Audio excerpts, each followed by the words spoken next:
Simposio en homenaje a las mujeres puneñas en nuestra historia patria.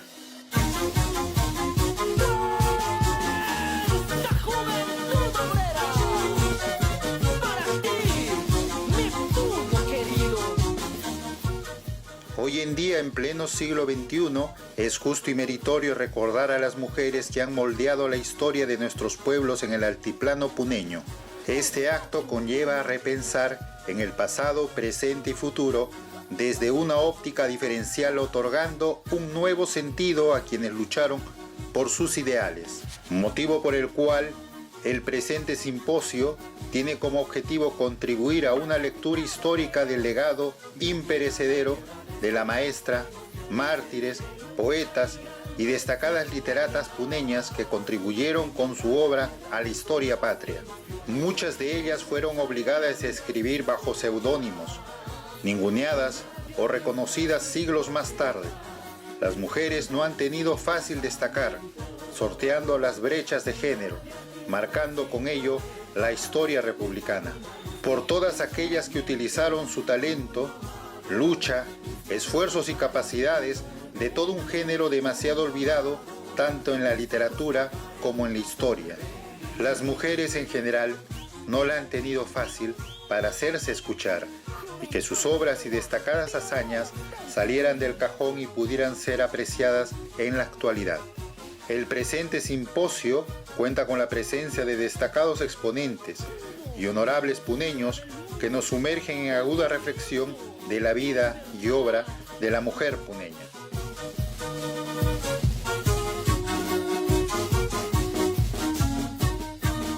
Difunde la Asociación de Investigación Cultural de Arte, Ciencia y Tecnología AICAT Dinamis.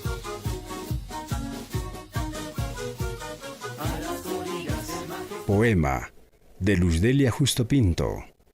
Aeda de Petricor de las Colinas.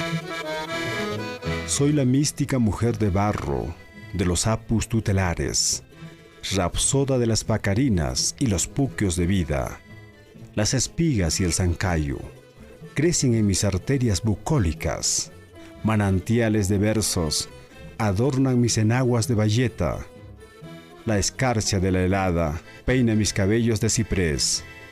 El bálsamo de los primeros tubérculos escarbados recorren los andenes de mi cuello de vicuña. Una yiglia mansa entrecruza mis hombros de suri. La mascaipacha subversiva cuida de mi idioma, afinando los vocales de mi estro poético. Una modesta madera de eucalipto danza en el horizonte, y la acrobacia de los cóndores celebran airosos el hálito fecundo de Rita Puma, que germina en mis labios de capulí. Difunde Hueña y Marca Editores.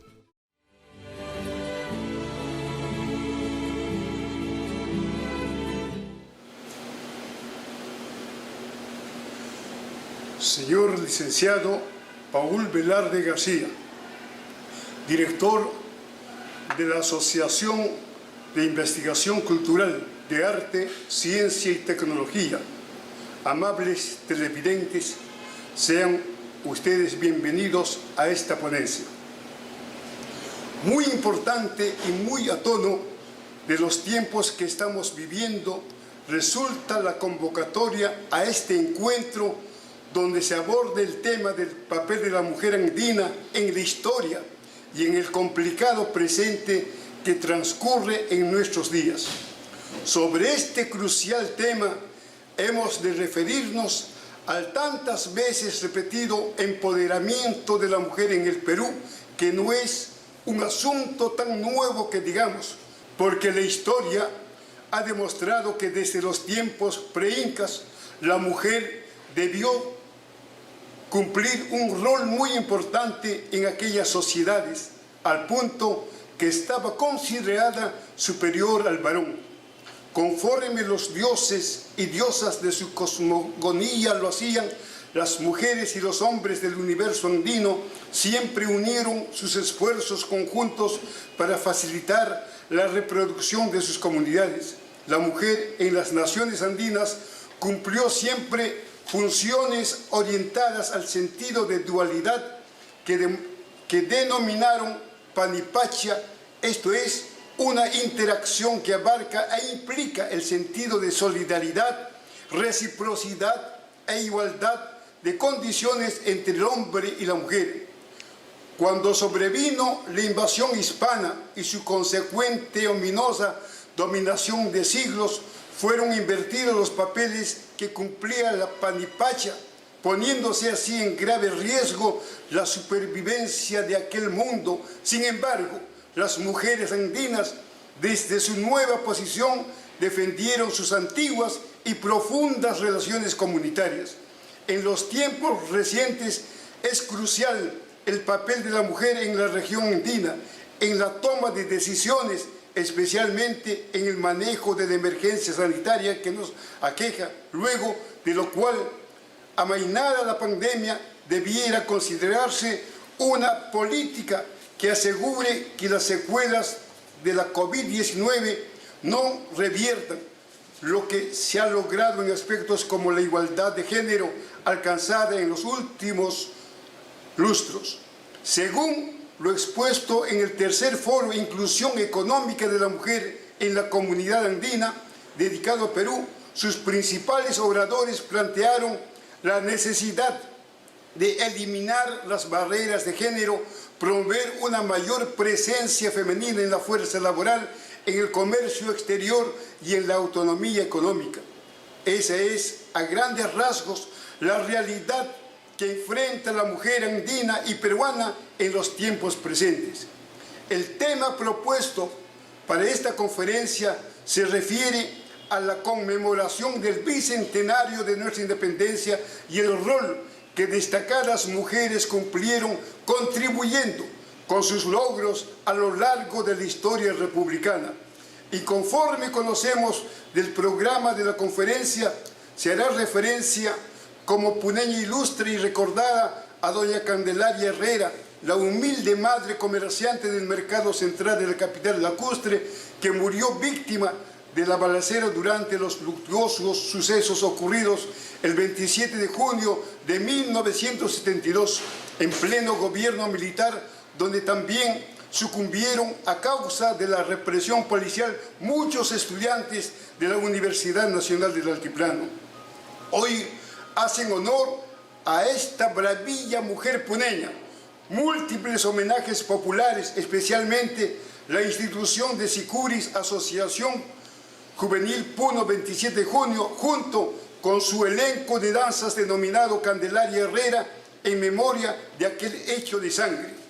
Y tampoco es ajena a esta celebración la memoria de Rita Puma Justo, una ejemplar mujer aymara de extracción campesina que nació en el siglo XX y que se aventuró, según los hechos históricos, a hacer realidad la utopía andina de sus 24 años de edad, cuando fundó la primera escuela de alfabetización en Huancané, a la que puso el nombre de Chuño Huyo, en la localidad de Mo. Durante la llamada históricamente sublevación de Huancho, Lima, en Huancané, Rita Puma Justo fue acusada de subvertir el orden y rebelarse contra el régimen vigente. Fue capturada, flagelada, masacrada a golpes y ahorcada en la Plaza de Armas de Mo el 9 de enero de 1924 junto a 198 campesinos. No debe ser ajena a este memorial de la mujer andina en la gesta libertaria la lideresa, también campesina, Bartolina Sisa, cuya epopeya tuvo lugar en el Alto Perú en el siglo XVIII, cuando aún no se había escindido este territorio de la heredad peruana, ocurrida con posterioridad a la batalla de Ayacucho de 1824. Bolivia reclama a Bartolina como su heroína y puede estar en su derecho, pero no puede olvidarse que en aquel entonces Bolivia no existía. El Alto Perú se declaró país independiente el 6 de agosto de 1825 con el nombre de República de Bolívar, que fue cambiado después por República de Bolivia. siempre en memoria del autor de aquella escisión territorial. Bartolina Sisa es una de las mujeres más emblemáticas de las luchas anticoloniales del siglo XVIII en América Latina. Durante la colonia luchó junto con su esposo Julián Apaza, conocido históricamente como Túpac Katari. Organizó varios campamentos militares gestados entre 1781 y 1782 y participó del cerco a la ciudad de La Paz, asumiendo roles políticos y militares en la lucha por los derechos de los indígenas. Aquella gran sublevación estuvo liderada por los Amaru del Cusco, de origen quechua, y los Katari del lado aymara en el Alto Perú. Tanto los Amaru como los Katari tenían títulos de cacique de la nobleza indígena y eso les daba una gran convocatoria. Muchos otros nombres de mujeres puneñas seguramente son y serán materia de esta conferencia. Sin embargo, quisiéramos aunarnos a la recordación de la maestra puneña María Asunción Galindo Flores, una de las promotoras de la defensa de los derechos de las mujeres y sobresaliente promotora de la educación bilingüe.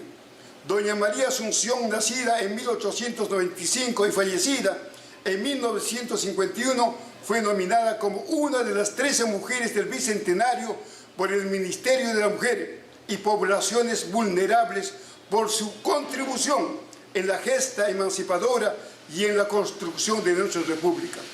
En julio último, el Ministerio de la Mujer le otorgó el reconocimiento nacional con la Orden Emérito a las mujeres del Bicentenario por su contribución en la defensa y promoción de sus derechos en su diversidad desde las letras, artes y humanidades.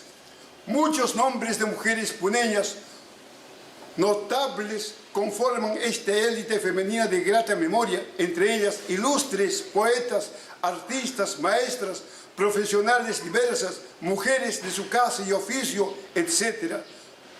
Nos sumamos al homenaje a ellas.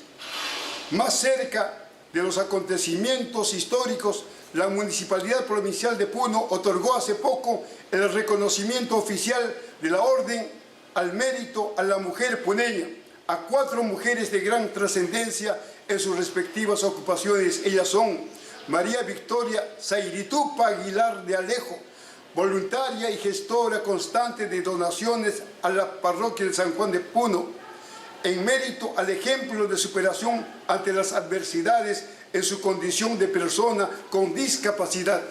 Rita Choquehuanca Gómez, por su aporte como maestra en lugares alejados de la región, haciendo pedagogía en español y aymara en la educación, arte y cultura.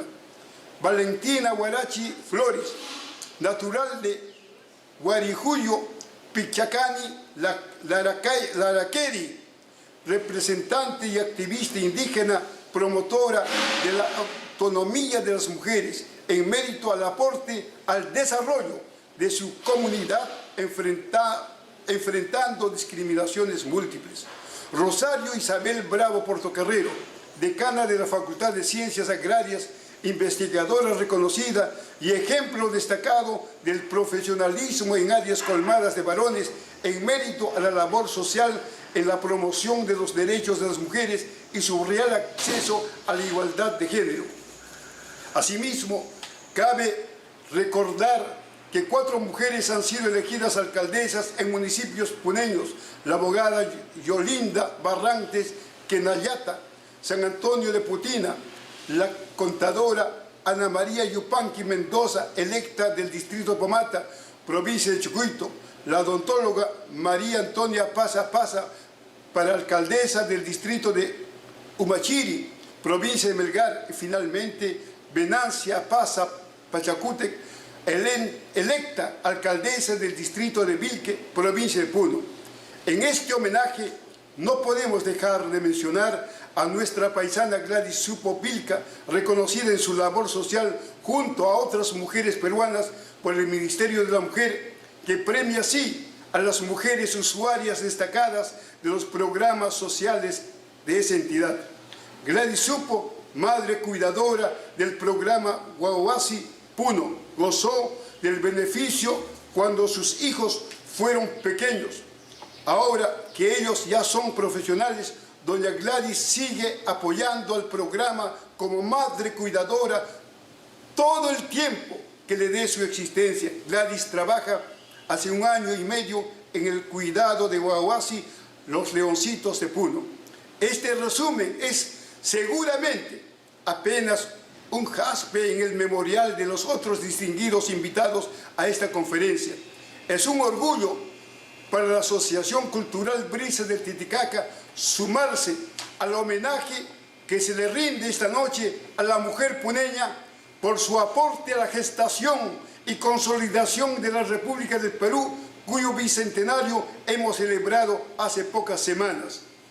Nosotros también en nuestra institución gozamos de la presencia de pundonorosas mujeres muy ejecutivas y participativas, que son parte importantísima del trabajo de supervivencia institucional a que nos sometió la emergencia sanitaria desde marzo de 2020, en que nos fueron cerradas todas nuestras actividades culturales, artísticas y empresariales.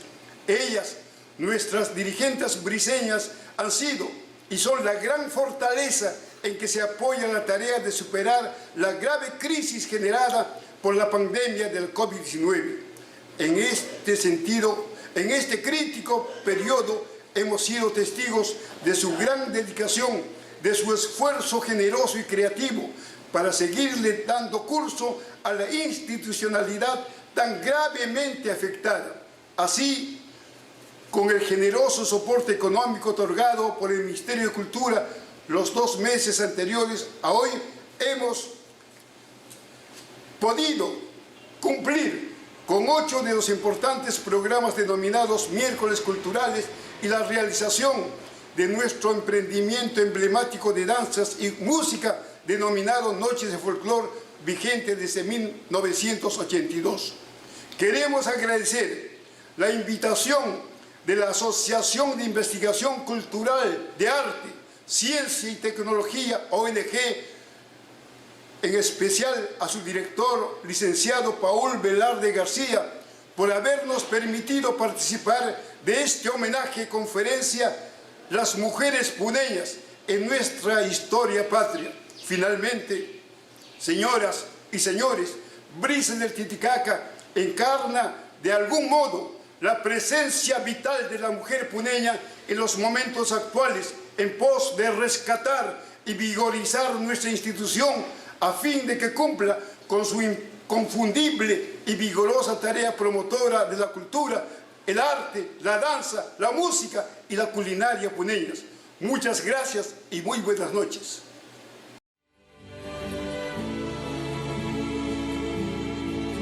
Quiero empezar felicitando a Paul Velarde por este trabajo de investigación, de estudio a la mujer puneña. Se dice que hay un machismo fuerte en toda la literatura, no solo peruana, sino latinoamericana y del mundo. Pero también se viene hablando de una efervescencia de la voz de mujeres, y muchas de nosotras mismas, tratamos de visibilizarnos. A invitación de Paul, voy a hablar de Mercedes Bueno Morales. Aquí tengo un libro, El Anticanon Poético, de Jorge Luis Roncal. En este libro se habla de 30 escritores que están invisibilizados. Entre los puneños se nombra a Percy Saga, Serapio Salinas, que son de mi generación, y también se nombra a Mercedes Bueno Morales. Cuando se habla de Mercedes Bueno Morales, a mí me alegra mucho porque nos nombra a las 2 mujeres como que aperturamos una nueva literatura para Puno.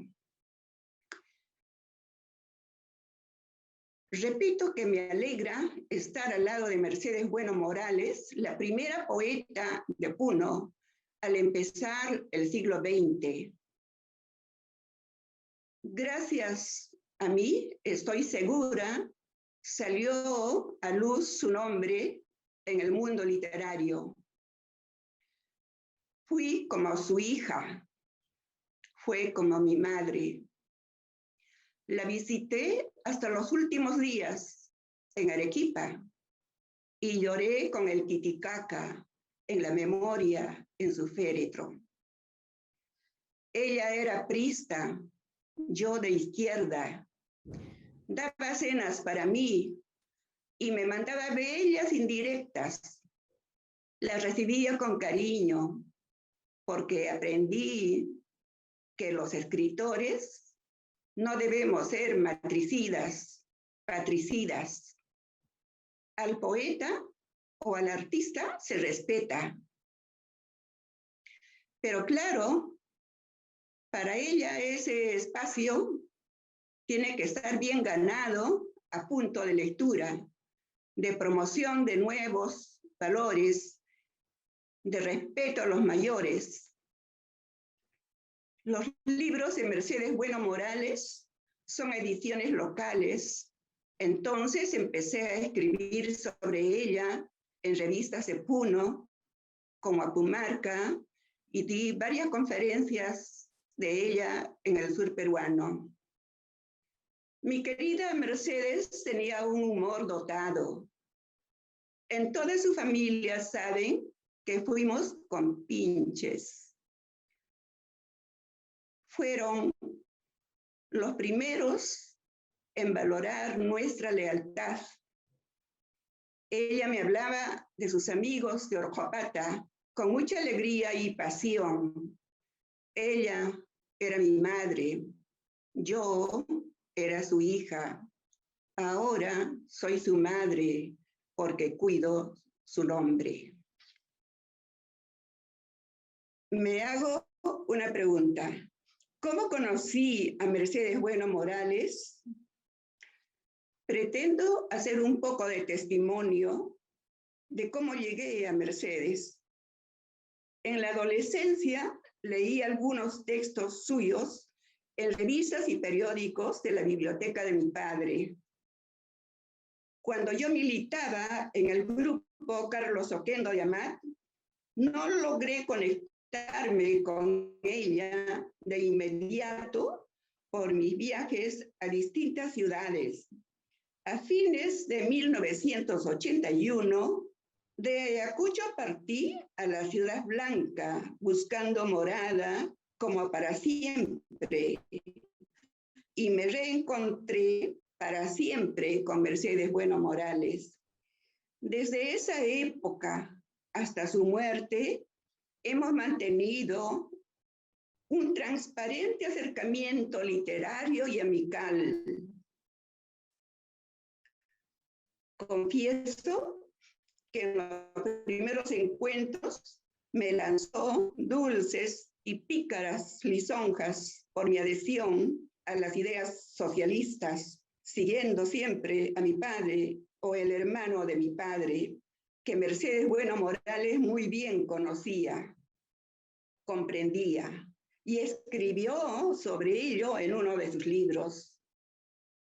Y ella, instalada desde su leal y auténtico compromiso como militante del Partido Aprista Peruano, Mercedes Bueno Morales organizó una reunión en su casa los años 80 para darme la bienvenida, a la que asistieron varias escritoras como Carmela Núñez Ureta, hermana de aquel grande pintor Teodoro Núñez Ureta, Andreina Rivera, una poeta de Moquegua, Carola Risueño, que murió hace un año. Había también poetas varones, pero a alguien que recuerdo es a José Parada Manrique, que mi madre quería mucho porque decía que eran parientes. El poeta José Parada Manrique, como testigo presencial de este célebre encuentro, dijo alegremente: comillas. Hermoso duelo de mujeres poetas del altiplano. Cierre de comillas. Esta amistad creció. Conversamos de los escritores de su tiempo, de su familia, de su fe en el ser humano, y llegamos a respetarnos mutuamente. Creo que esta lealtad no será olvidada en la historia de nuestro ejercicio como trabajadoras de la palabra. Confieso mi respeto profundo por esta mujer que apareció en la literatura, adelantándose a su época y espacio vividos en el altiplano. No se quedó en la inspiración o la poesía descriptiva de casi todas las mujeres de su generación y que hasta hoy prevalece en muchos textos, especialmente de poesía femenina provinciana. Esa fase no me interesa para el estudio serio de una real literatura. En contraposición a este criterio, Mercedes Bueno Morales es una verdadera creadora que cultivó una poética donde trasunta la voz de una escritora dueña de un estilo personal y correcto manejo de la palabra, y como una audaz lectora de una nueva literatura en una patria que aún busca su identidad cultural. Mercedes Bueno Morales fue el otro ángulo, la otra cara de la luna, una auténtica intelectual que cultivó una poética donde emana una sensibilidad templada y madura de una escritora con una vasta experiencia que tuvo además una metodológica lectura de autores del Perú y del mundo. Mercedes Bueno Morales conocía la poesía de las poetas clásicas de la literatura hispanoamericana como Gabriela Mistral de Chile, Juana de Ibarburu de Uruguay, Alfonsina Storni de Argentina y Gabriela Mistral, que ya hemos dicho. Mercedes Bueno Morales estudió mucho a Gabriela Mistral. Gabriela Mistral tenía un lema: deme una yapita más, una yapita, y de esa yapita hablábamos con Mercedes Bueno Morales, recordando a Gabriela Mistral. Hablar de Mercedes Bueno Morales no es solo hablar de la poeta, sino de una estupenda, acuciosa periodista, ensayista, promotora cultural en sus años de plena actividad literaria, y una gran maestra, especialmente de los niños campesinos. Otra de las razones que seguramente me unieron a Mercedes Bueno Morales, creo que es el nexo del poeta Luis Nieto.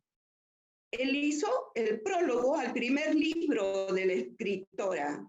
En otro tiempo, Luis Nieto Miranda alentó la publicación de mi primer libro en 1971.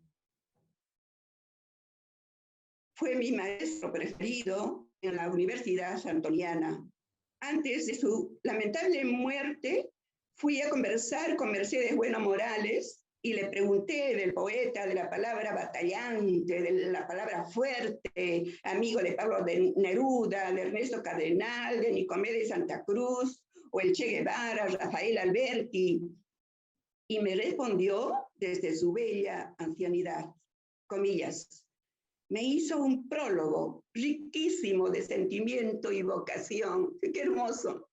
Me hizo un prólogo riquísimo de sentimiento y vocación. Era una mujer así que condensaba la palabra, que hablaba precisamente, tenía casi 90 años. Soy una escritora que vivió en varias ciudades, pero con la imagen del sueño, color turquesa en la memoria, el lago. Jamás pude escapar de ese espejo. En ese espejo me miro todos los días y escribo y leo.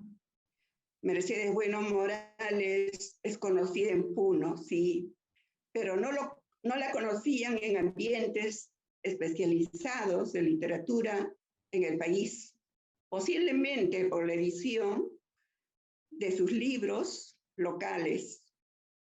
Entonces me propuse hacer conocer la obra de esta hermana mayor y hablé de ella en todo evento que participé.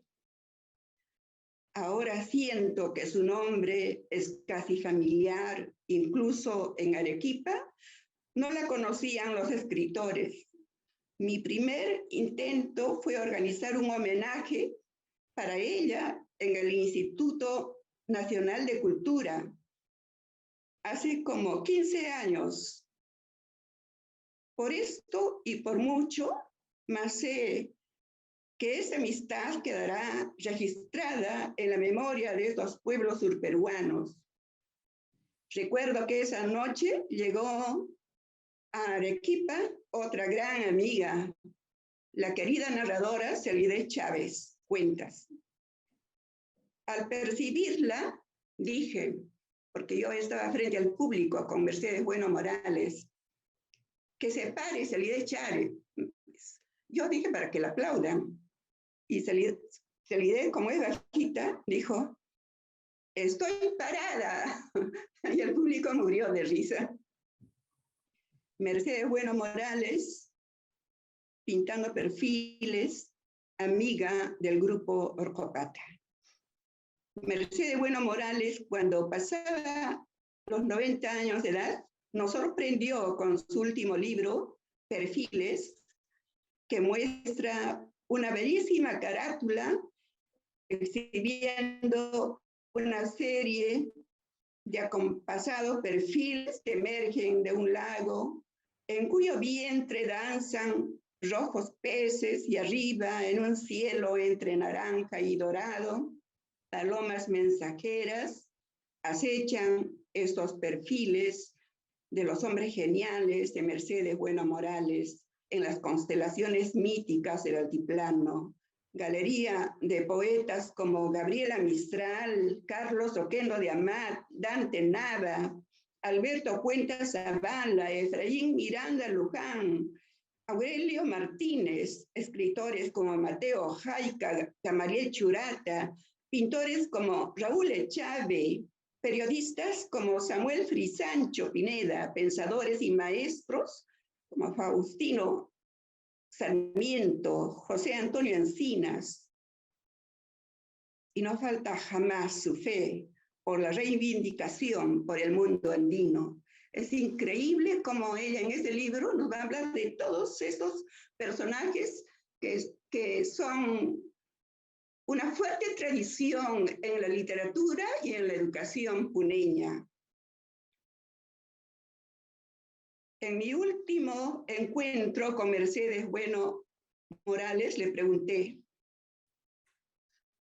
los años de la formación del grupo Orcopata, ¿cuántos años tenías, Mechita? Le dije. Me respondió, comillas, lo suficiente para comprender las cosas. Cierre de comillas. No le gustaba decir su edad. Me dejó perpleja. Aún en el acecho de la muerte, ella rehusaba hablar de su edad. Era una sabia. Conoció personalmente al maestro José Antonio Encinas, un maestro de maestros. Fue muy amiga del autor de Orgullo Aymara. Me contó que alguna vez fueron a un desfile los dos y se quedaron sin sitio, no tenían dónde sentarse. Y Dante Nava le dijo quedamente al oído de Mercedes Bueno Morales, aquí en Puno no hay más poetas que usted y yo.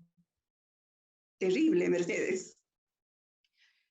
Pues solemnemente estaban allí de pie los dos, Varios años después de la muerte de Dante Nava, Mercedes Bueno Morales escribiría en los Andes: Dante Nava está en el latido de todo puneño de verdad, junto a Alejandro Peralta, Gamaliel Churata, Emilio Hermaza, Luis Rodrigo, Alberto Cuenta Zavala, Aurelio Martínez, Emilio Vázquez, Benjamín Camacho y otros que tal vez involuntariamente escapan de la memoria.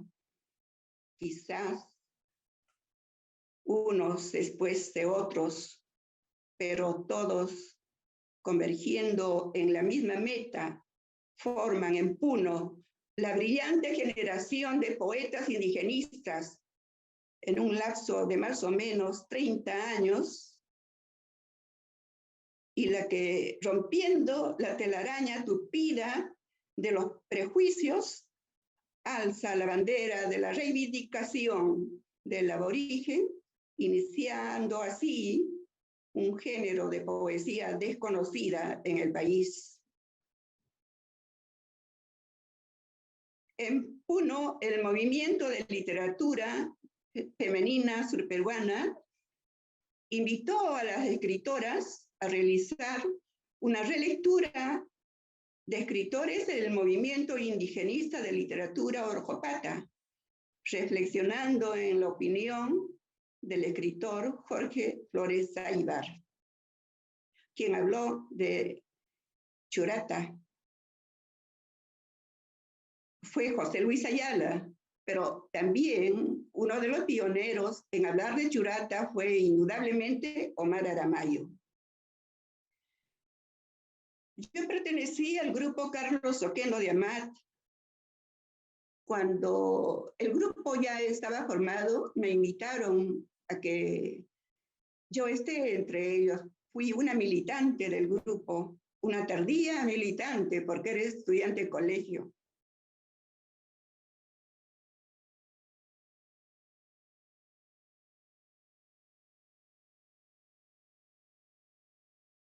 El contexto regional y la poesía de Mercedes Bueno.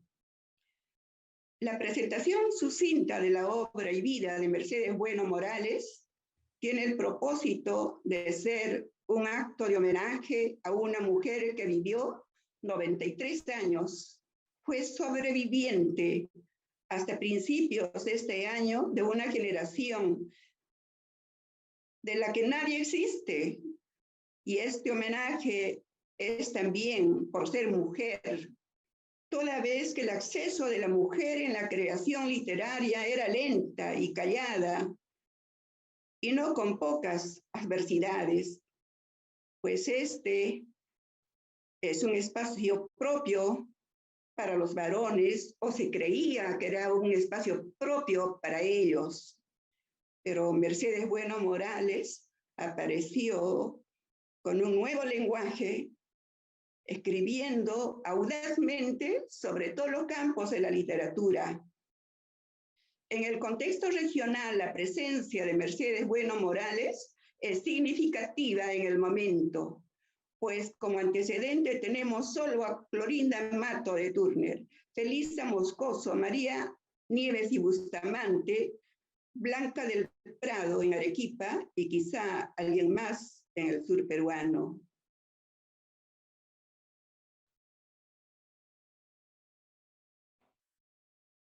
Su estancia definitiva en Arequipa.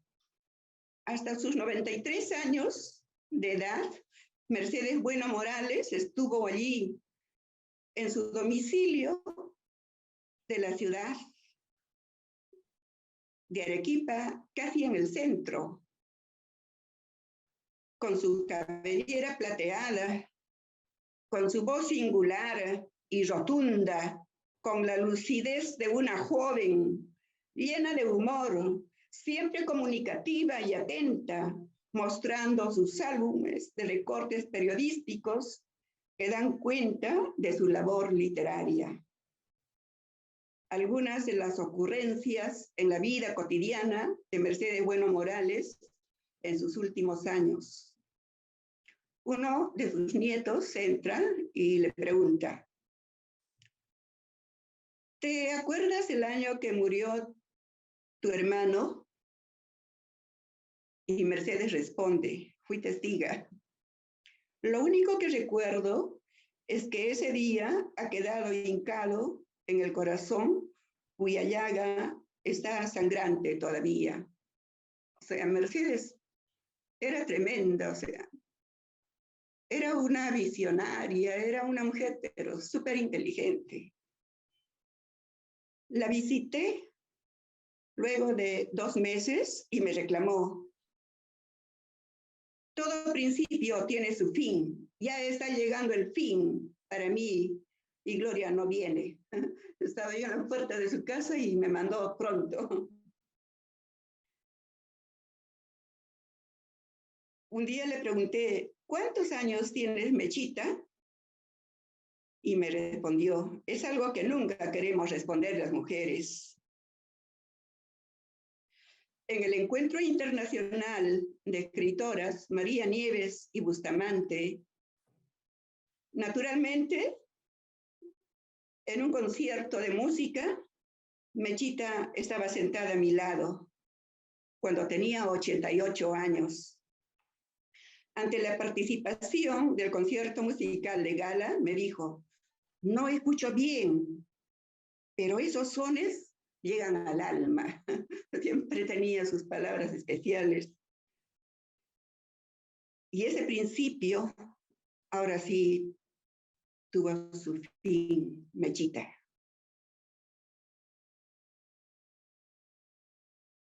Yo voy a leer un trabajo que me gustó mucho, A la aguja.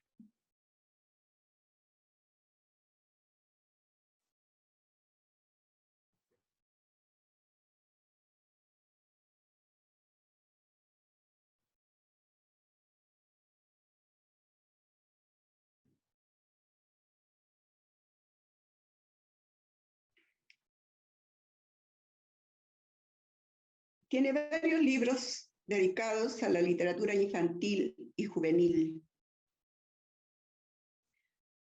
Aquí está el poema.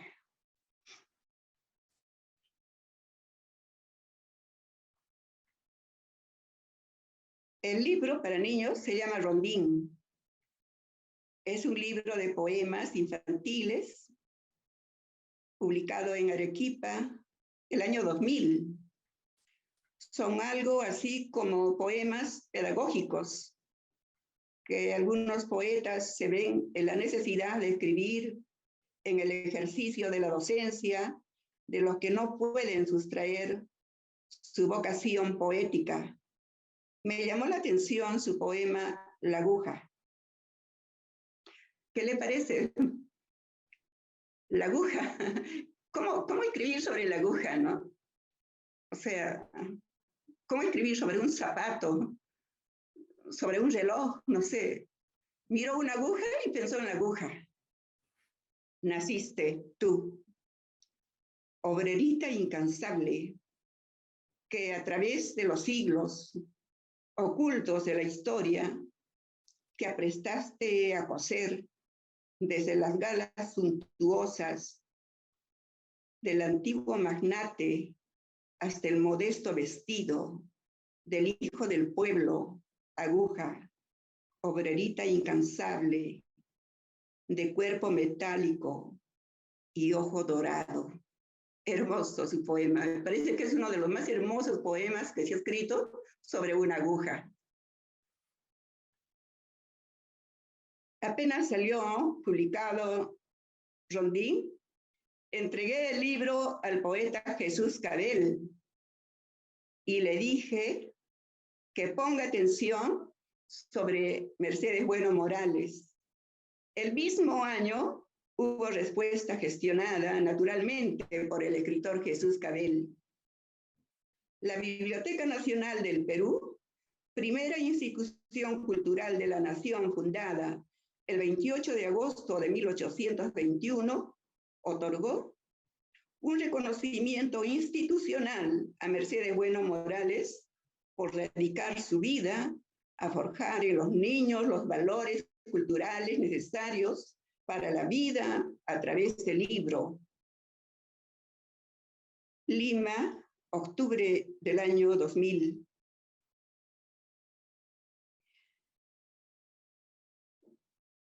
La intelectualidad puneña es otro libro de Mercedes Bueno Morales. Como dicen Luis Cáceres Monroy y Feliciano Padilla, este libro es el fruto de un largo trabajo de investigación y experiencia de vida. Nos presenta una galería de nombres de mujeres que escribieron en Puno, que dejaron algunos trabajos sueltos y muchos sueños en el lago. Por ejemplo, Cristina Aragón Dávila, Antonieta Belón de Romero, Verónica Bustinza, Flora Cáceres Monroy, Judith Camacho Puntaca, Concepción Castro de Segarra, Julia Catacora, autora de Chacaltana, Carmela Chevarría Farfán, Eugenia Chuquihuanca, Rosa Matilde Dueñas y Palza, Elba Echave, María Asunción Galindo, Luzmila González Céspedes, Rosa Gutiérrez Chávez, Agripina Gutiérrez de Cornejo, Delmi Lazo, Aurora Manrique, Natalia Mazuelos, Domitila Mejía, Angélica Mejía, Octavia Menéndez, Gloria Mendoza, Elizabeth Molina, las hermanas Morales, Zoila Rosa Paredes, Consuelo Ramírez, Luzdelia Riveros, Victoria Saavedra, Inés Tresierra, Yolanda Tirena. Me gustaría saludar la aparición de este libro de Mercedes Bueno Morales con un nombre que yo conocí también, Agripina Gutiérrez de Cornejo. Era delgadita, tenía un moño y se metía una horqueta, como a mi abuela. Mi abuela era así, se hacía un moño y se metía la horqueta. Y Agripina Gutiérrez caminaba así, con un bastoncito muy fina, muy delicada. Fue compañera de estudios en la primaria de Mercedes Bueno, compañeras de salón, pero no se comprendieron nunca. Cada una fue por otro camino. Por supuesto que la gran voz es de Mercedes Bueno Morales, pero no quiero desconocer a Agripina Gutiérrez. Si tengo un pedacito de ella aquí, escuchemos un fragmento de su bello poema, Mi vida, de Agripina Gutiérrez. Mi vida está tejida de raras madejas. Entonces, yo pienso, ¿no? Su vida está tejida de varias madejas, de hilos enredados por constantes penas. Por eso en mi alma busco el silencio. ¿Cómo va a buscar en su alma el silencio? Es una metáfora, ¿no? Que se pulula como vagabundo. Bueno, yo tengo un texto muy, muy largo. Creo que me quedo allí solo dando algunas conclusiones. Es la primera mujer en llevar a la escritura poética un espacio, una historia, un pensamiento y un sentimiento andinos. Se debería valorar adecuadamente a la primerísima poeta de la era republicana de Puno en este bicentenario, Mercedes Bueno Morales, cuya obra poética refleja la vida altiplánica, hombre-paisaje. La literatura infantil y juvenil del Perú debiera rescatar y valorar los libros de producción inédita, rondín y poemas escolares de Mercedes Bueno Morales, porque la calidad de su voz poética enriquecería el corpus de este tipo de literatura. es la primera escritora en valorar una literatura de género. Como he repetido varios nombres que ella ha estudiado, ella ha seguido el destino de muchas escritoras. O sea, no ha sido la escritora egoísta que solo hablaba de un asunto determinado, sino que ella estaba atenta. En este momento existen muchas escritoras jóvenes en Puno, como Pilar Vilcapaza, Yamira Maguiña, Mariana Espesúa, Liliana, la gran poeta Liliana Quinto. No habla todavía de ellas porque eran muy jóvenes, pues. Murió antes, cuando estaban en proceso de entrar en una poesía. Ya murió Mercedes Bueno Morales, si no también hubiera hablado de estas poetas.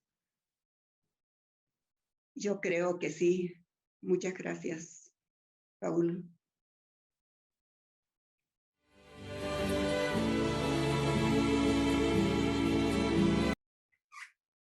Bueno, buenas noches. Muchas gracias a Dinamis por esta presentación que me permite llegar al público de nuestro país, porque realmente a través del Internet podemos llegar a cualquier parte del país para participar en este homenaje realmente, ¿no? a la mujer en la puneña, en particular en lo que es la historia de nuestro país, ¿no? Yo le propuse a los organizadores justamente tratar el tema de Consuelo Ramírez de Torres Luna, una maestra puneña que se llamaba, justamente a ella le gustaba que le dijeran viuda de Torres Luna, ¿no? Obviamente porque era esposa de Alfonso Torres Luna, un profesor brillante, ¿no? de San Carlos, que murió muy joven, ¿no? A los 34 años, pero que gracias a él tenemos un libro que es fundamental, ¿no? Que es Puno Histórico, ¿no? Que es un clásico. Esta es obviamente la versión que nos dejó Consuelo Torres Luna, porque ella se dio el trabajo de transcribir el libro ya con su esposo fallecido y de publicarlo modestamente en una versión bastante modesta, como pueden ver, ¿no? Una edición modesta, pero valiosísima, ¿no? O sea, esto justamente es el libro más importante, yo creo, en la historia o sobre la historia de Puno, ¿no? Después viene el de Tamayo, ¿no? Que es, claro, es más contemporáneo y que también tiene mucha información. Bueno, entonces decía que es especialmente interesante poder tocar el caso de Consuelo Ramírez, porque ella no solo es en sí misma una persona importante, así fue maestra, escritora, hizo cuentos, es una de las primeras profesoras que lleva lo que es el folclore a la educación, ¿no? Ella tiene un par de libros, de los cuales vamos a hablar brevemente, en que son cuentos para niños, pero tomando el folclore, ¿no? O sea, las tradiciones, las leyendas, en este caso, del altiplano puneño. Entonces, siendo ella misma una persona importante, una mujer importante, ¿no? Dentro de la historia de la intelectualidad puneña, tiene además el mérito de haber hecho ella tempranamente una reflexión acerca de la situación de la mujer en la historia del Perú y particularmente de la mujer puneña. ¿Por qué? Porque alrededor del año 1925, Elvira García García publicó un libro que justamente tenía el título La mujer en la historia del Perú. Y Consuelo Ramírez leyó el libro y le pareció que, más bien, cuando leyó el libro no encontró ningún personaje femenino de los decenas que señalaba el libro, ¿no? No había una mujer en esa historia de la mujer en el Perú. Y eso a ella le motiva una reflexión que la podemos encontrar justamente en alguna de las páginas de Puno Histórico, ¿no? Porque como ella fue la que editó el libro, entonces insertó en algunas partes cosas suyas, obviamente dejando ver que eran de su autoría, y ella reflexionó sobre eso. Y hace una interpretación bastante temprana de lo que podríamos llamar un feminismo, ¿no? Todavía muy germinal, y que justamente ocurre en Puno, ¿no? Voy a leer eso que ella escribió que es bastante interesante. Se preguntaba Consuelo Ramírez, ¿por qué estuvo tan ignorado nuestro departamento respecto a la cultura de las mujeres? Y se respondía, yo creo que fue porque los padres, hermanos y periodistas puneños guardaban celosamente a sus hijas en este siglo, igual que en el pasado, dando libertad de acción solo a sus hijos hombres. Ellas, en su encierro, se dedican a producir poesía, a la lectura, a la meditación y a la contemplación de la naturaleza, que es encantadoramente bella en Puno. Muchas componían versos y poemas dignos de publicarse, pero los rompían para no ser objeto de la burla de sus hermanos. Estaban temerosas para defender su libertad y por ello impedidas de hacerse comprender y hacer comprender que las facultades inherentes de la mujer no son inferiores a los del hombre. Ellas estaban cohibidas para esa lucha por las dificultades que las condiciones sociales de ese tiempo los imponían. Esta reflexión que ya hace bastante temprano, como digo, es un antecedente muy importante para lo que es luego, ya en nuestros tiempos, el cada vez mayor protagonismo de las mujeres, que en realidad siempre lo existió y ella misma se encarga de señalarlo porque identifica, en medio de esa invisibilización de la mujer puneña y en general de la mujer, ella identifica una cantidad de mujeres poetisas, músicas, cantantes que hacían teatro en Puno en la primera mitad del siglo pasado, ¿no? Y decía, pero ¿por qué no figuran ellas, no? Y entonces sienta ese señalamiento en cuanto a lo que es no ver el trabajo de la mujer, ¿no? No llega tanto a ver el trabajo doméstico y revalorarlo, porque está hablando más bien de la cultura en general, pero realmente es muy valioso esa idea de visibilizar los aportes de la mujer que existen, pero que no son acogidos, ¿no? No son percibidos por la sociedad a pesar de que existen. Y eso obviamente continúa hasta hoy. Hay muchas estadísticas con respecto a eso, no es el tema principal de esta ponencia, y vamos a pasar a hablar propiamente de la vida de Consuelo Ramírez Figueroa, ¿no? Que era su nombre de soltera, como se dice, ¿no? Bueno, ella nació justamente en 1900, en la ciudad de Puno, ¿no? En el año 1900. En esos años, Puno no tenía más allá de 6.000 habitantes, ¿no? Era bastante pequeño y, sin embargo, había un interés muy grande por la educación, que es también un tema amplio en el caso puneño, y ella y las mujeres tenían obviamente interés en estudiar, ¿no? Pero no había colegios públicos para mujeres, había solamente colegios privados, algunos colegios privados, y entonces por la necesidad, obviamente porque no tenía las condiciones seguramente para poder matricularse en un colegio privado, secundario estamos hablando, entonces ella ingresa con un grupo de niñas al Colegio San Carlos, ¿no? Al glorioso Colegio San Carlos ella ingresa, pero lo hacen de manera clandestina, este grupo de mujeres. No he encontrado todavía una palabra adecuada, digo clandestina, pero seguramente es otra. ¿Por qué? Porque primero, el colegio estaba impedido de enseñar a las niñas, era un colegio de varones, ¿no? O sea, era muy claro, pero los directores con buen tino daban esa facilidad, ¿no? A estos grupos de niñas para que pudieran estudiar la secundaria, pero con una condición, que lo cuenta ella, ¿no? Que no podían, primero que nada, tenían que entrar solo cuando la clase ya estaba empezada y tenían que retirarse a sus casas cuando terminaba el horario escolar sin hablar con nadie y no podían salir al recreo. O sea, de esa manera las toleraban en el Colegio San Carlos. Y ahí estudia ella con su hermana Zoraida, en esas condiciones, siempre obviamente destacando, ¿no? Porque era ella una persona muy inteligente, pero cuando estaba en tercero de media, le llega una orden de Lima y le dicen, ¿saben qué? Definitivamente tiene que cumplirse la norma, no pueden ustedes estudiar acá. Y entonces, bueno, ella termina y se matricula en otro colegio en Puno, en el llamado el Colegio Privado Corazón de Jesús, que sí era mixto, y ahí termina de estudiar.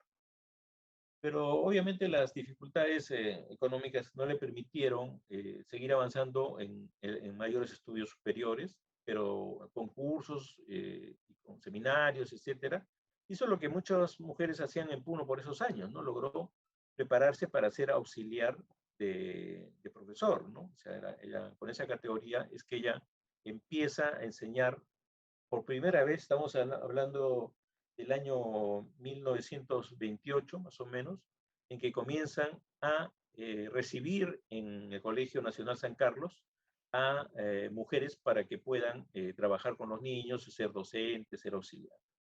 Entonces ella está en ese grupo. Y en ese grupo es que en el colegio lo conoce también justamente a Alfonso Torres Luna.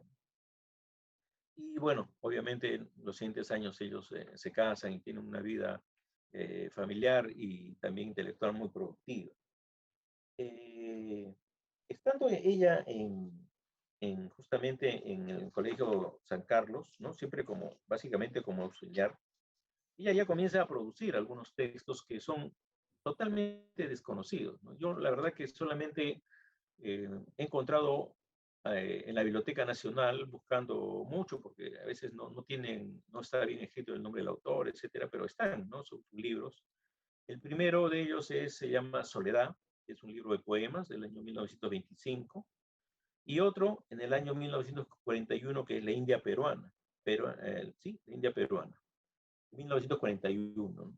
Este sí, con el prólogo de Dora Mayer y del maestro Julián Palacios, ¿no? Don Julián Palacios, el legendario maestro indigenista, consideraba a Consuelo Ramírez la primera mujer indigenista. Y era así por dos cosas, ¿no? La primera, porque Consuelo Ramírez Torres Luna era descendiente del famoso Bustamante, ¿no? De la revolución de Huancané, ¿no? En el siglo XIX, ¿no? Que hizo un levantamiento muy importante en Huancané, que es recordado, y que ella como descendiente se sentía identificada. Y eso lo lleva a don Julián a señalarla como una verdadera mujer indigenista, ¿no? En esos años. Y don Julián nos deja un comentario, ¿no? Dice, sobre Consuelo Ramírez Torres Luna, ¿no? Dice, faltaba que de la tierra naciera un indigenista auténtico. Ya la tenemos, y es puneña, como todos aquellos varones que han luchado por el mejoramiento del indio. Es una maestra que conoce la condición social del pueblo y siente sus dolores y miserias. Lo dice don Julián en el prólogo a La India Peruana, ¿no? Efectivamente, la preocupación por los temas del indigenismo del momento le venían a Consuelo Ramírez, no solamente, vamos a decir así, en los temas poéticos, que es donde más trató, pero sí también en lo que es su relación con su matrimonio con Alfonso Torres Luna, ¿no? Alfonso Torres Luna tiene unas obras interesantísimas. O sea, hoy día se habla de educación intercultural bilingüe, pero él hizo libros en aymara y en quechua, porque dominaba ambas lenguas, que no se hicieron en Puno propiamente, ¿no? Se las hizo él cuando trabajó en Huancayo, ¿no? Era un muchachito alrededor de 30 años, pero se atrevió a hacer esos libros tan importantes de educación bilingüe. Estamos hablando de mediados de los años 30, ¿no? Entonces, tenía pues ella una vinculación muy fuerte con el indigenismo y eso se traduce en su poesía. Y tenemos en la India peruana, por ejemplo, una mirada que es bastante diferente a la que podían tener los varones, ¿no? Si uno compara con otros, con poetas, ¿no? Que son muy buenos, ¿no? Y reconocidos de la época, uno nota una mirada particular, que es justamente lo que hace que la poesía femenina, por decir así, la poesía de la mujer, abarque otros temas diferentes a los que suelen tratar los poetas varones. No vamos a entrar acá en el tema de que si hay una poesía femenina, feminista, etcétera, porque ese es un tema que realmente yo conozco poco, pero sí es evidente que la mirada de ella era particular y sumamente interesante. Entonces, por ejemplo, voy a leer un poco de su poesía en este libro que se llama La India Peruana, ¿no? Y la poesía se llama La India Casada. Soy la india casada que trabaja aún más, y Mikari es el esposo, ¿no? Su pareja, se embriaga en la tienda de la mestiza que le quita la plata y lo bota después, y llegando a mi casa borracho y furioso, les golpea a mis hijos y me quiere matar. A nadie le importa mi vida, mi cuerpo y mi sangre, y a nadie me quejo, porque soy india ignorante. Obviamente es un tema que no vamos a encontrar, ¿no? Si repasamos la poesía de nuestros grandes poetas de la época, ¿no? Del vanguardismo, etcétera, puneño, no vamos a encontrar. ¿Por qué? Porque es efectivamente otra mirada la que ella puede dar. Y así tiene muchos poemas. Voy a leer otro, que es Mi Montera, dice, ¿no? Monterita negra con verde o azul, yo te quiero mucho porque buena moza solo tú me pones. Fino terciopelo, mi montera tiene cintas de colores, cuelga por la frente. Con todo cariño yo te guardaré y solo en las fiestas en mi cabeza te pondré. Soy la india guapa que en 3 monteras tiene, solo las 3 con negro, azul, cereza o verde. Monterita negra y fina y elegante, tú eres la belleza de la india ignorante. Hay un intento reivindicativo acá, ¿no? De la mujer indígena, no en los términos que podríamos encontrarlos en otros poetas, ¿no? Incluso en aquellos que han hecho poesía social. Bueno, ella escribió especialmente, como les comentaba, también trabajo sobre literatura infantil. Y no lo hizo en un solo libro, tiene un libro que editó en 2 ediciones, la segunda ampliada, en el año 43 y en el año 73, ¿no? En que tenemos cuentos, poesías, rondas, diálogos de niños, fábulas, que usaba para justamente su trabajo educativo. Y en estos libros se encuentra una fábula que es muy importante, que es El zorro en el cielo, ¿no? Luego José Portugal Catacora lo recoge en el cuento puneño.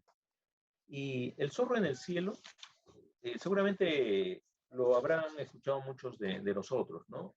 A veces lo atribuyen a cómo se llegó la papa al altiplano, a veces lo atribuyen a cómo llegó la quinoa, pero en la versión de Consuelo Ramírez se refiere a cómo es que apareció en el altiplano la cañigua.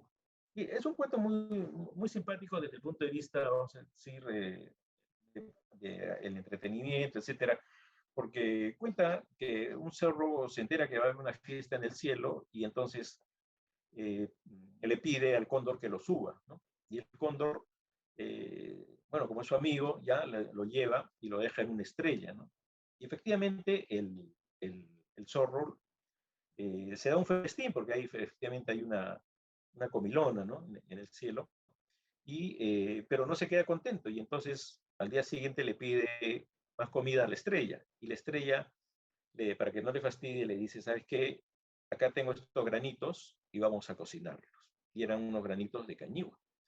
Y entonces pusieron a hervir eso y comenzó a multiplicarse.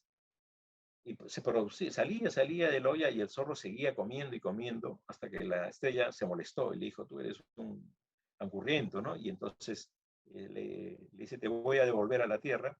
Y el zorro, bueno, se comienza a bajar, pero como era un poco travieso, el zorro comienza a insultar a unos pajaritos mientras bajaba por una soga, ¿no? Desde el cielo. Y los pajaritos también se molestan y comienzan y le cortan la soga y cae el zorro y muere. Y su panza se revienta y de ahí sale la cañigua, que es aprovechada por los pobladores, ¿no? Obviamente hasta la... Un cuento aparentemente muy sencillo, muy bonito, bien contado, ¿no? Como lo he contado yo, es hasta gracioso, ¿no? Pero tiene 2 enseñanzas importantes. O sea, la primera, otras versiones, vamos a decir así, más autóctonas, ¿no? Porque esto está trabajado, ¿no? Para literatura infantil, etcétera, ¿no? En la cual lo que se ve es como hay una relación entre el Hanan Pacha y lo que pasa acá en la tierra, ¿no? Caipacha, ¿no? Y en esa relación debe haber cierto equilibrio, que el zorro rompe cuando quiere justamente extraer demasiado, ¿no? Y comienza a acabarse, se come la comida del festín y luego quiere más, etc. Y esta es una primera cosa, ¿no? Que rompe el zorro. Y la segunda es que el zorro, por egoísta, termina muerto, ¿no? O sea, le habían dado lo habían atendido bien, podía estar contento, pero él por egoísta y por querer siempre más, terminó muerto. Y entonces eso también es una norma de conducta en las sociedades, ¿no? Sobre todo en las sociedades que dependen mucho de la agricultura, del clima, etc. Y queda ahí esto, ¿no? Porque en la cultura aymara, como todos sabemos, y que hechos en general en los pueblos aborígenes, originarios, estos cuentos son motivo de enseñanza, ¿no? O sea, no son chistes, ¿no? O sea, no es para divertirnos, etcétera, sino son enseñanzas de las cuales podemos extraer. Bueno, el mérito de Consuelo Ramírez Torres Luna es haber extraído eso por primera vez, estamos hablando de los años 40 del siglo pasado, y ponerlo al servicio de la educación infantil. ¿Dónde se encuentra ese libro que escribió Consuelo Ramírez Torres Luna? No lo sé, pero sería muy interesante llegar a conocer todo el bagaje de información que tiene, ¿no? Sobre nuestras culturas y sobre cómo enseñar a los niños a partir de valores que son consustanciales, ¿no? Nuestros pueblos. Bueno, como les decía, Consuelo Ramírez Torres Luna fue una mujer muy destacada. Ella figura en, por ejemplo, en la antología de Samuel Frisancho, ¿no? Del año 66, también en la referencia de la poesía postmodernista peruana de Luis Monguió, y de otros autores, ¿no? Que la tomaron en cuenta. No es en su tiempo no es la desconocida que hoy en día es, ¿no?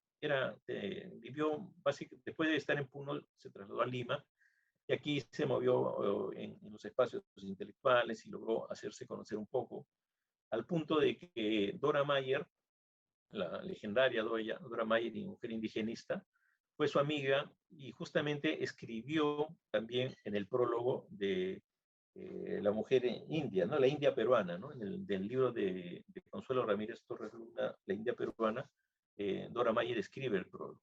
Y además por ahí hemos podido averiguar que Dora Mayer enseñaba inglés a Consuelo Ramírez allá por los años 40. Bueno, después de esa experiencia educativa, ella avanza ya más bien a las reflexiones filosóficas, ¿no? Escribe sobre el amor, ¿no? Dice La ley del amor, es un libro que no conocemos tampoco, pero que sería muy interesante de conocer. Y también se afilia a la masonería peruana y por ahí tiene un desarrollo. Bueno, lamentablemente ella muere en Chosica en 1983, tenía 83 años, y según se dice, como he leído en varias partes, pidió que sus cenizas reposen en el Colegio Nacional San Carlos de Puno, en el Colegio Alfonso Torres Luna de Ácora y en las cristalinas aguas del lago Titicaca.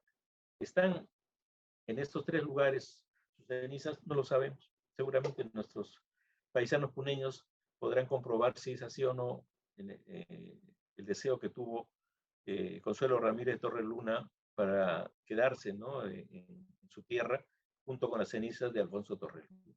Bueno, esa es la pequeña biografía que podemos alcanzarles de esta gran peruana que está por descubrir, esta gran puneña, de la cual conocemos tan poco todavía, y lo poco que conocemos es realmente muy interesante y también ejemplar en varios sentidos. Muchas gracias.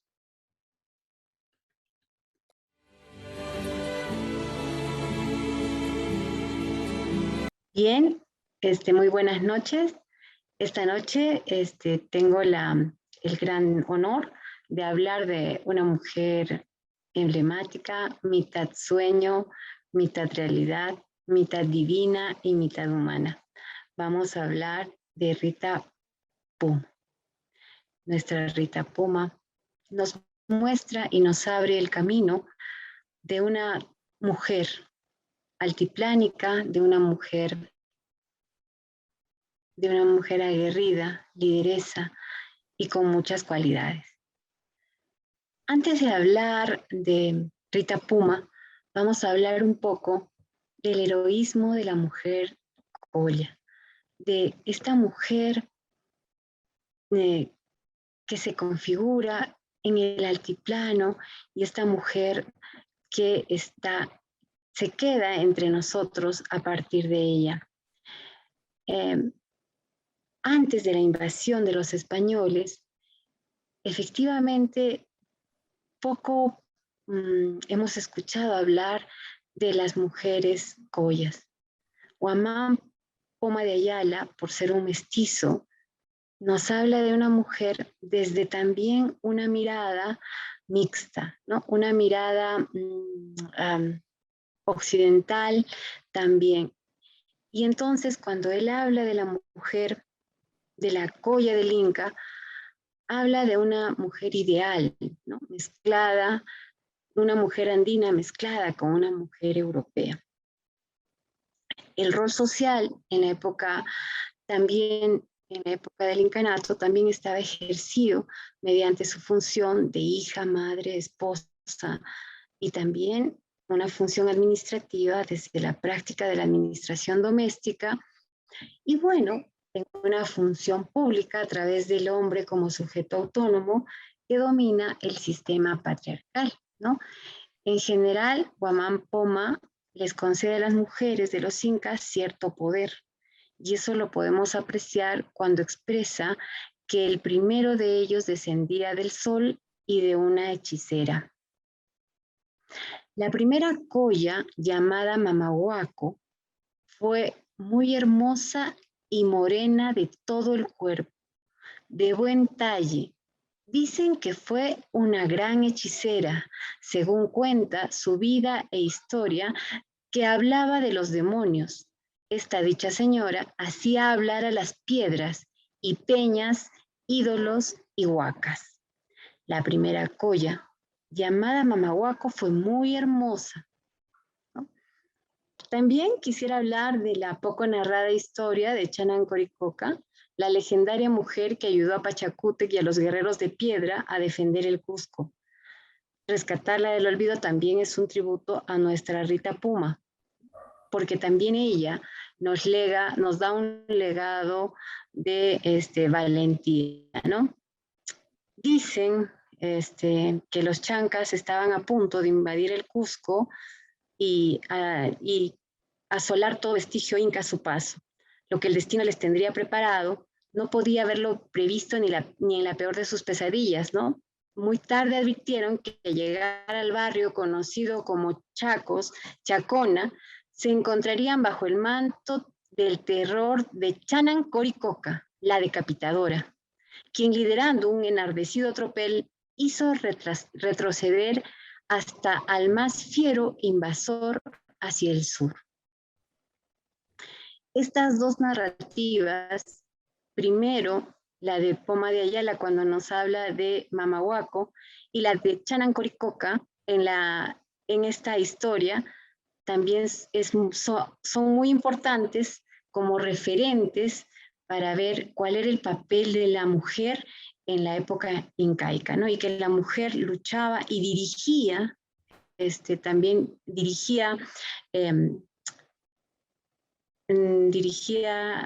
también a grandes masas de soldados, a grandes ejércitos para defender y para atacar, ¿no? Entonces, esa era la mujer colla. Desde que lo mismo que podemos decir al inicio del levantamiento de Tupac Amaru, ¿no? Desde que inicia el levantamiento hasta que concluye todos los campos de batalla, han estado presentes por hombres y por mujeres, acompañando al marido, al hermano o simplemente al hombre de su raza, y también ofrendando su existencia por la liberación de su pueblo, ¿no? Esto queda claro. Sin embargo, si Micaela Bastidas, la heroína que jefaturó el levantamiento al lado de su esposo José Gabriel Tupac Amaru, es conocida por todos y se le honra con justicia por su sacrificio, levantándole monumentos materiales y espirituales, y si Bartolina Sisa es esposa de Tupac Katari en el Alto Perú, emuló a Micaela colaborando en tareas difíciles, ¿qué podríamos decir de la mujer puneña, ¿no? La mujer puneña, quechua y aymara, pertenece al anonimato, lo cual le daría mayor valía, ¿no? Lo cual la situaría en un lugar aún más valioso, ¿no? Podemos citar la célebre batalla de Mananchila, donde combatieron decenas de mujeres, siendo las más entusiastas y aguerridas, según la versión de Orellana, quien en una de sus relaciones afirma: murieron en Mananchile 370 indios, inclusas en este número muchas indias que venían como auxiliares de sus maridos y parientes, a quienes ayudaban con piedras de que venían bien cargadas para alcanzarlas a los hombres, trayendo también consigo como arma propia unos huesos de bestia, con las puntas muy agudas y afiladas, y para defenderse ellas mismas, como lo intentó alguna contra los míos, que castigaron su obstinación y osadía. Entonces, Orellana ya aquí narra cómo la mujer Coya también peleaba, ¿no? El corregidor de la villa de Puno no nos da el número de las indígenas que murieron en Mananchile, pero expresa que fueron muchas que obraron con obstinación y osadía y que por ello fueron castigadas por los soldados de Orellana. En la provincia de Chucuito las mujeres combatían con igual fragor que los hombres y actuaron con la misma crueldad que estos. En Pomata, Juli, Chucuito, los miles de indios estaban compuestos por centenares de mujeres. En ciertos documentos se asevera que las mujeres eran más perversas que sus maridos. Incluso, especial ocurre con las mujeres del pequeño pueblo de Icho, en el que los hombres se colocaron y lucharon al lado de los españoles y criollos de la villa de Puno. Las tropas de Arapita al lado de Isidro Mamani ordenaron que en venganza todas las mujeres de los indios fueron degolladas, ¿no? El mismo Orellana refiere que en venganza a la rebelión mataron a las mujeres, ¿no? Eso significaba pues una venganza terrible contra la rebelión. Yo quiero leer específicamente un párrafo del libro de Augusto Ramos Zambrano, Puno en la rebelión de Tupac Amaru, que me queda en la memoria, ¿no? Y dice lo ocurrido en la batalla de Puquina Cancari, dice, a pesar de que los enemigos no pasaban de 100, hicieron una obstinada y bárbara defensa y viéndose ya sin recurso, algunos se despeñaron voluntariamente y entre otros una mujer con un niño en las espaldas. Los pocos que quedaron vivos se ajusticiaron. Una mujer prisionera se tendió voluntariamente sobre un cadáver y viendo que tardaban, levantó la cabeza y dijo, ¿por qué no me matan? ¿Cómo se llamaba aquella mujer que con su hijo en brazos se despeña de la cumbre, prefiriendo una muerte honrosa y heroica antes de caer prisionera en poder de los enemigos? Esta mujer simboliza a aquella que desde tiempos inmemoriales supo defender la libertad. ¿Y cómo se llamaba? Asimismo, esta otra mujer que se arrojó sobre el cadáver, que pudo haber sido su marido, o pudo haber sido su hermano, o algún compoblano, exigiendo que de una vez fuese victimada. Estas heroínas anónimas de la rebelde raza de los Coyas quechuas, nada tienen que envidiar a las grandes heroínas que nos dan a conocer los historiadores de otros pueblos, con la única diferencia que mientras estos las exaltan y valoran en sus verdaderas dimensiones en el Perú, por haber pertenecido a la clase oprimida, no se les ha colocado en el sitial y en el sitial de honor que les corresponde. Esas dos mujeres que ofrendaron su vida junto con muchas otras en los campos de batalla en la rebelión de Tupac Amaru, muchos años después siguieron en los movimientos indígenas de época republicana. Y es una de ellas de las que vamos a hablar hoy, nuestra Rita Puma. Este panorama nos hace ver de dónde viene Rita Puma. Para reconocer, para que un hombre o para que Rita Puma haya sido mencionada, nosotros ya podemos tener el panorama completo de la mujer que era. Cuando nosotros nos hemos referido anteriormente al anonimato de la mujer, estamos hablando de mujeres que formaban parte de un grupo.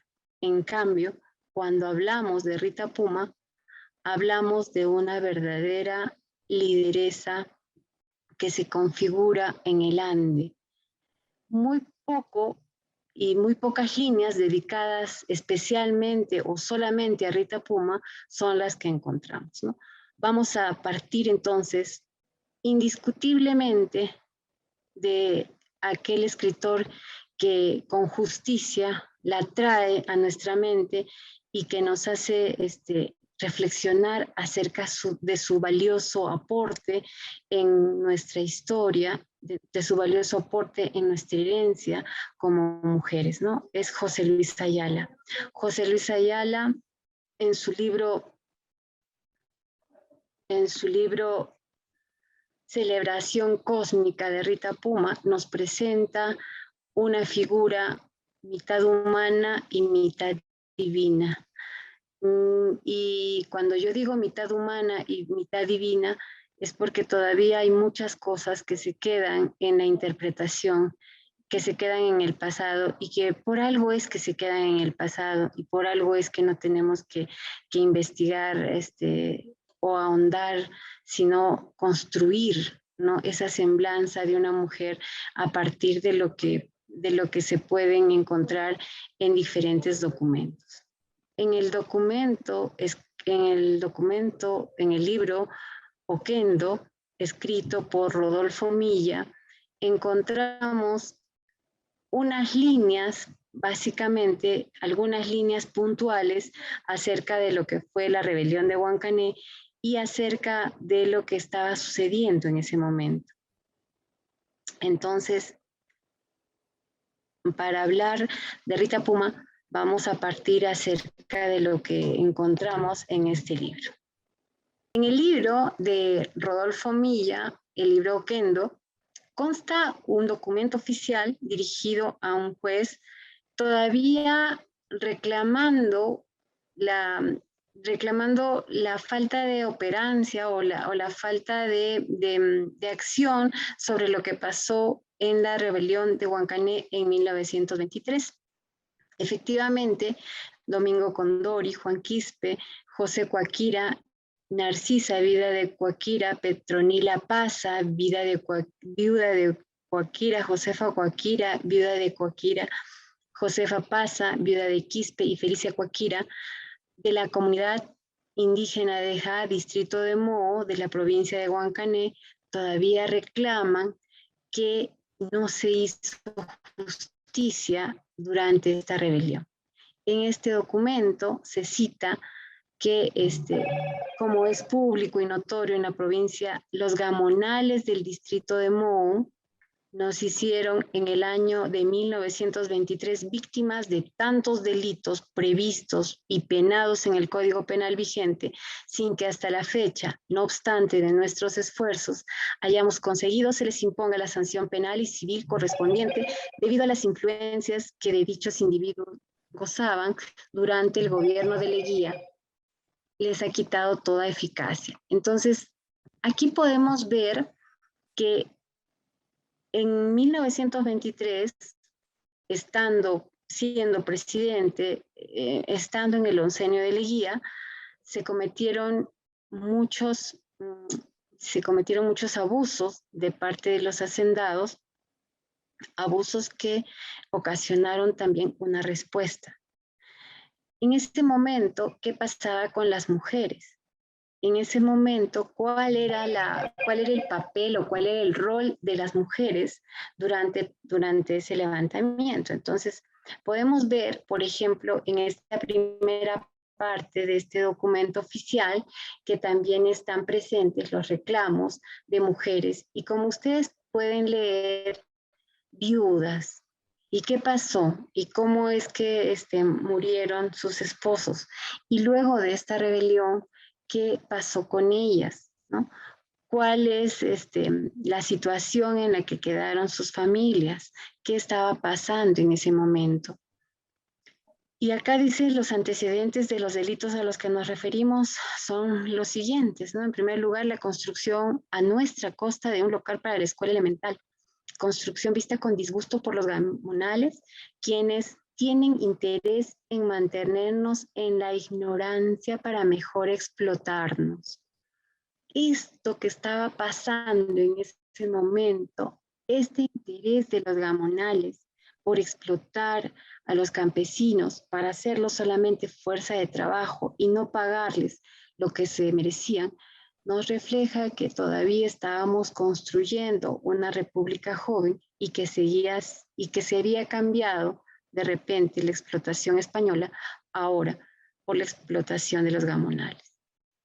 En segundo lugar, el habernos negado de conformidad con disposiciones vigentes el servir como alcaldes de Vara, Pongos, Mitanaes, etc. Los dos motivos citados hicieron que los gamonales nombrados pasaran en 1923 telégrafos al Ministerio del Gobierno y al prefecto del departamento, acusándonos de fraguar supuestos movimientos subversivos.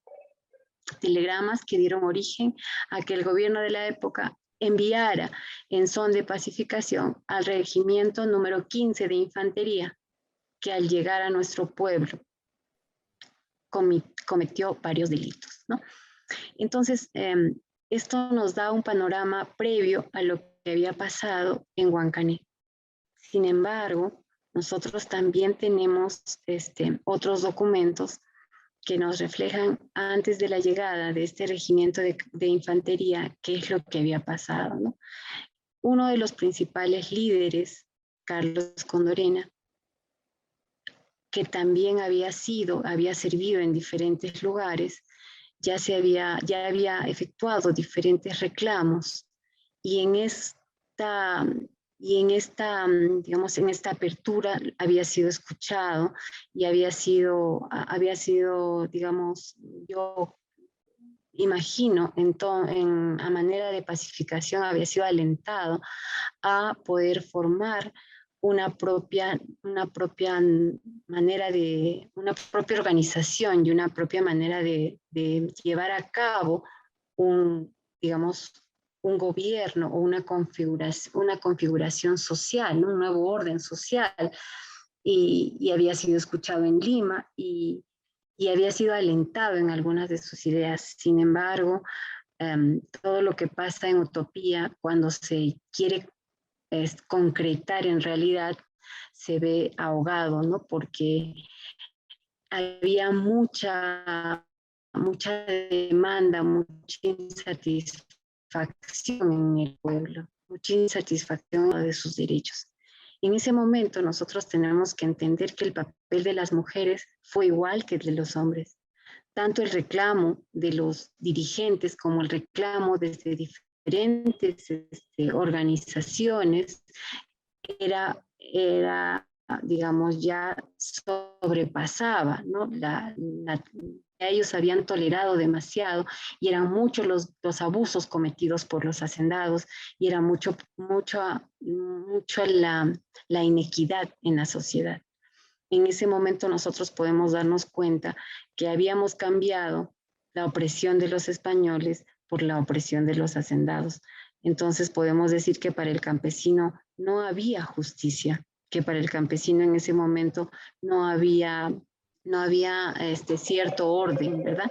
Entonces, en este documento se nos dice que cuando llega el regimiento, también se producen muchas inequidades, ¿no? Saquearon, prendieron fuego a las cabañas, dejaron a la intemperie casi todos los individuos de la comunidad, además corroborando su mala voluntad al respecto de la instrucción de los niños indígenas, incendiaron los locales de las escuelas de Jai Guaraya, ¿no?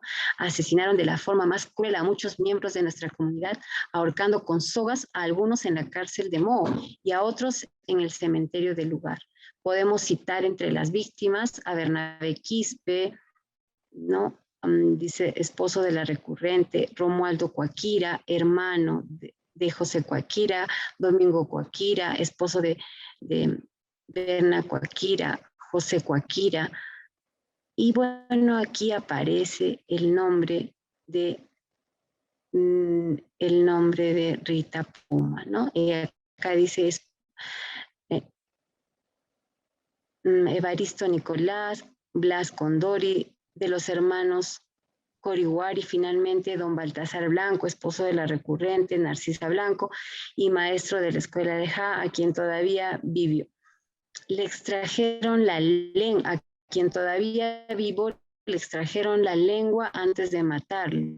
Y la anciana Rita Poma, muerta a puntapiés en la cárcel de Mo por Miguel de Sumarán por solo haber protestado del incendio de la escuela de Huaray.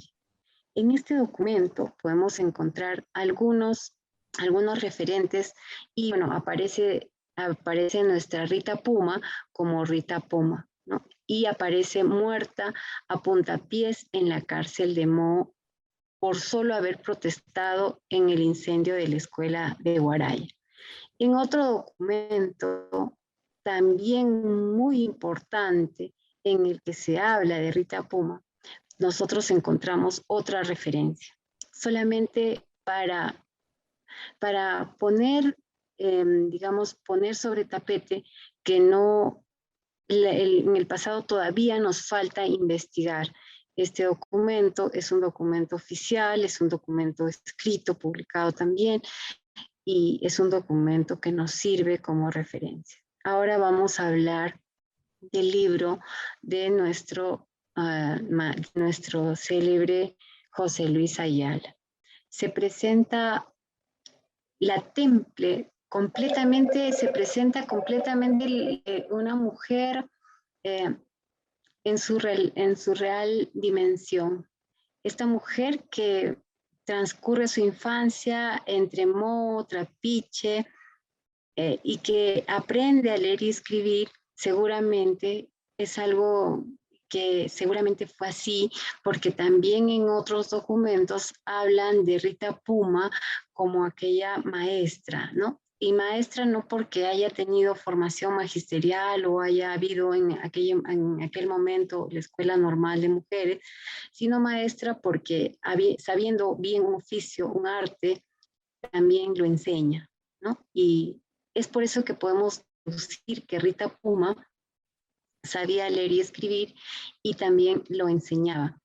No solamente esto, sino también el que ella haya sido dirigente, también de alguna manera da a entender que ella sí sabía leer y escribir.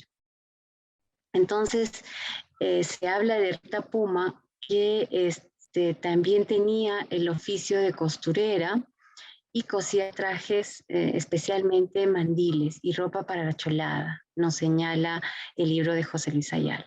Entonces también se habla de que era una mujer delgada, era una mujer con trenzas negras, de mirada penetrante, de labios gruesos y seguramente como muchas mujeres del altiplano, de tez morena, ¿no? ¿Qué papel cumplió Rita Puma? Rita Puma fue delegada de Mo y representaba a las comunidades en los acuerdos que se tomaban. En ese rol que ella asume como delegada se ve la responsabilidad de la mujer. En ese rol que ella asume como delegada se ve el liderazgo negado y tantos años solamente, el liderazgo solamente señalado para el hombre.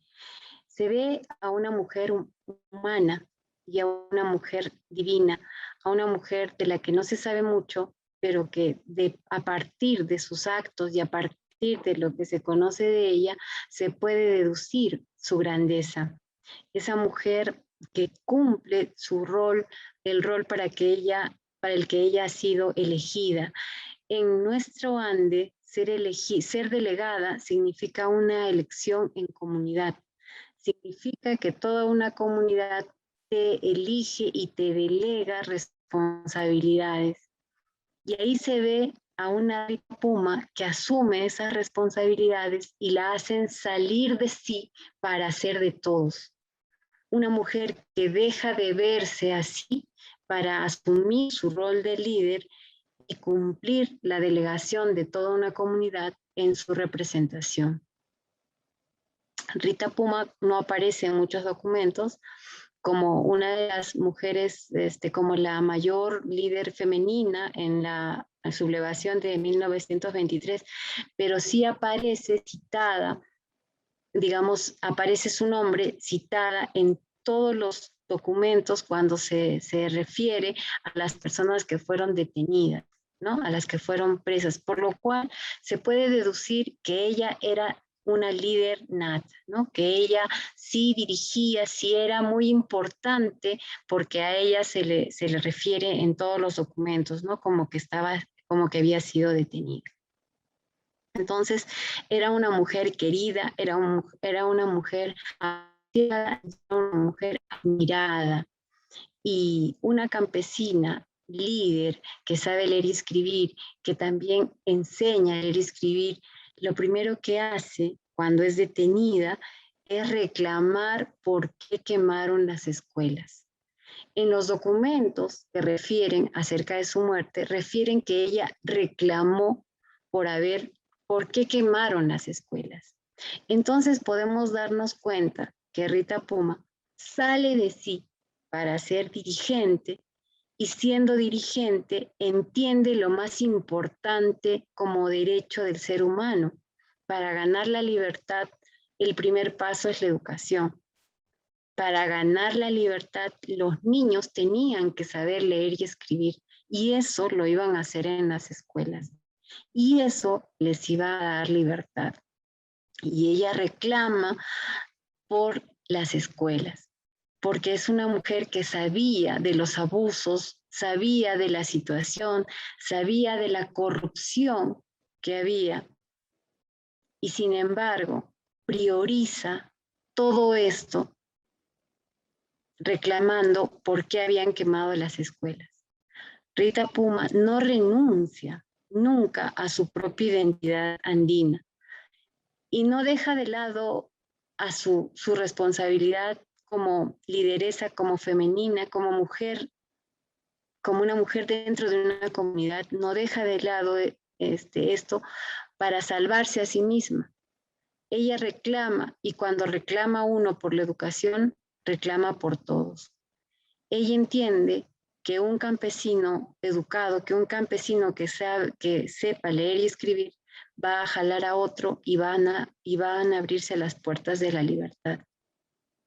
Rita Puma refleja entonces esa necesidad que tenían, esa necesidad que había, esa necesidad de salir adelante, esa necesidad de ya no quedarse solamente en los abusos, sino esa necesidad de exigir los verdaderos o la verdadera reivindicación de los dueños de la tierra.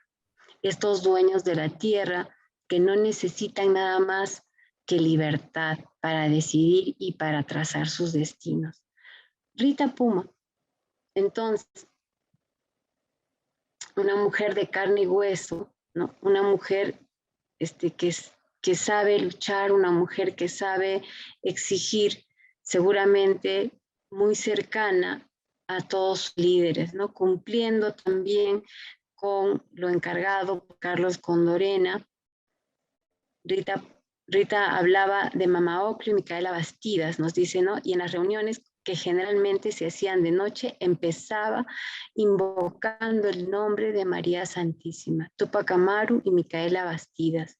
Al finalizar las reuniones rezaba en voz alta, signo naturalmente de una especie mística, mitad humana, mitad divina, con un pie en la realidad y con un pie en la espiritualidad que la hace humana. Y en esa humanidad ella no reclama por sí misma, no reclama por sus tierras o por sus animales, ella reclama por los demás.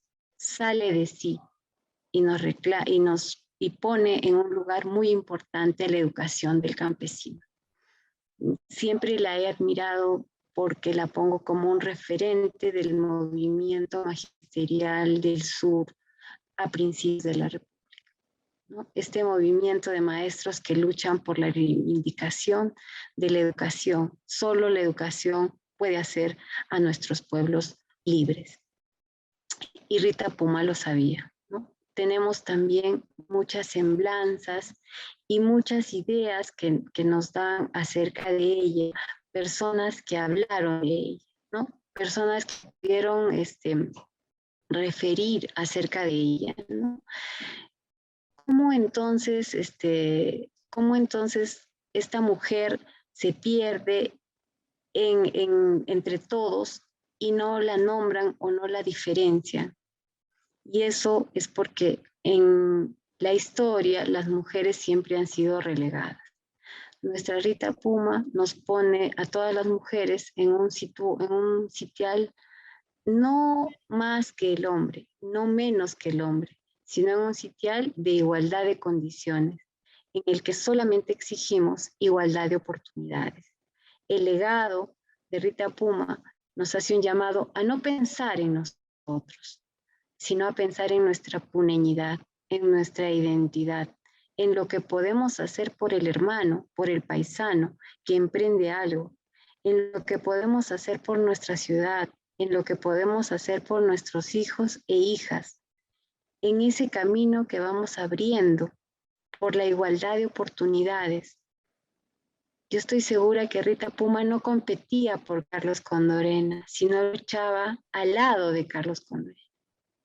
Y esa es la valía de una mujer que sabe su sitial, ni detrás ni delante, siempre al costado, con esas mismas posibilidades. Y eso es lo que queremos en la actualidad como puneñas, como herederas de estas mujeres collas. No quisiéramos ser más que el hombre, ni que se nos reconozca porque somos mujeres. Queremos igualdad de oportunidades, que las puertas estén abiertas tanto para hombres como para mujeres, con una palabra clave que es el respeto. Respétame, respeta al ser que vive, respeta la piedra, respeta el árbol, respeta el agua. Respétame, respétame que pensemos distinto, respétame que elija cosas distintas, respétame que no sea la mujer que es otra mujer, respétame que sea yo quien construya mi propia identidad. Respétame que admire a Rita Puma. Respétame que vea en ella a una verdadera líder que sale de sí, deja de pensar en sí para pensar en los demás, que construye comunidad con todos y para todos, que exige justicia, que exige libertad, pero no para ella, sino para todos. Volvamos a ser comunidad, volvamos a ayudarnos entre todos, que no pase un hermano al lado nuestro que esté mal sin que nosotros pensemos en que podemos ayudarlo, que nuestras ciudades se vean limpias, que lo nuestro siga siendo nuestro, el chuño, el chairo sea nuestro, que los lilas sean nuestros y sigamos saboreando el zancayo de nuestra tierra, que lo nuestro sea nuestro y nadie nos los quite. Esa es nuestra Rita Puma, esa es la verdadera lideresa, que se pone al costado, no para hacer más, no para hacerle sombra a nadie, sino para ser una en el universo. Muchas gracias.